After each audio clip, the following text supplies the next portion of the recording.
And since 2014, since the bifurcation of Andhra Pradesh, and you have also been a witness of this, sir, whenever there has been a discussion on budget, we have always been demanding for the assurances that have been mentioned in the Act. Yes. And it is not just that we have been constantly repeating. The central government also has to understand the reason for us to constantly repeat our demands regarding the AP Reorganization Act is that most of them have been unfulfilled till now, sir.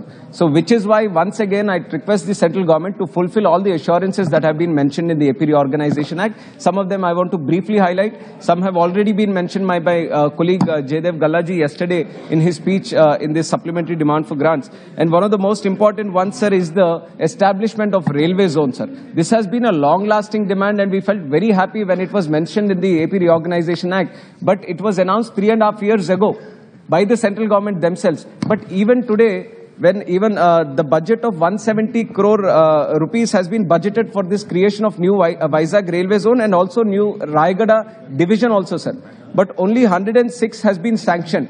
I have to mention in the floor of the House that the people of Uttarandhra, who are going to be the major benefiters of the railway zone, they are not satisfied with the sanction, sir. We want to see the zone in action. Only then it will be the fulfillment of this railway zone, sir. For that, we request the central government to give fulfill all the budgetary requirements for the creation of new railway zone in the state of Andhra Pradesh. And also, I don't know why there has been an unjustified decision to remove Voltaire division completely. It was one of the most profitable divisions in the country, sir.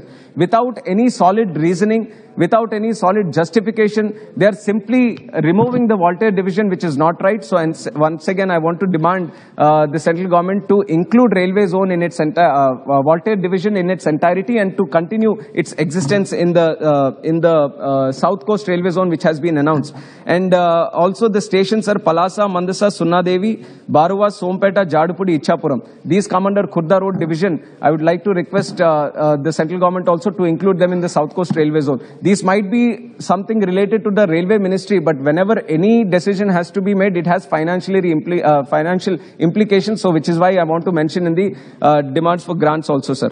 And like I've said, the major beneficiaries for the creation of railway zone, this has been a dream for Uttarandhra people, sir. New railway lines, new trains, new station developments, new infrastructure. So this is going to help in the economic development of especially Uttarandhra region. So without any further delay, let the central government bring the zone into existence and into operation. That is my strong demand to the central government through this speech, sir. And also, Vizag steel plant. Not just this, sir. The central government has been constantly deciding on privatizing many of the PSUs.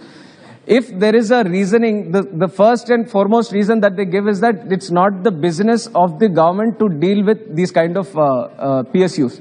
Sir, if there are hundreds of PSUs in this country, and if such a reasoning is being made and to privatize, if you feel that it's not our business to get into the working of these PSUs, then if you pick up unprofitable units, and then if you start privatizing, maybe somewhere it makes sense. But this Vizag steel plant is one of the most profitable units in the country.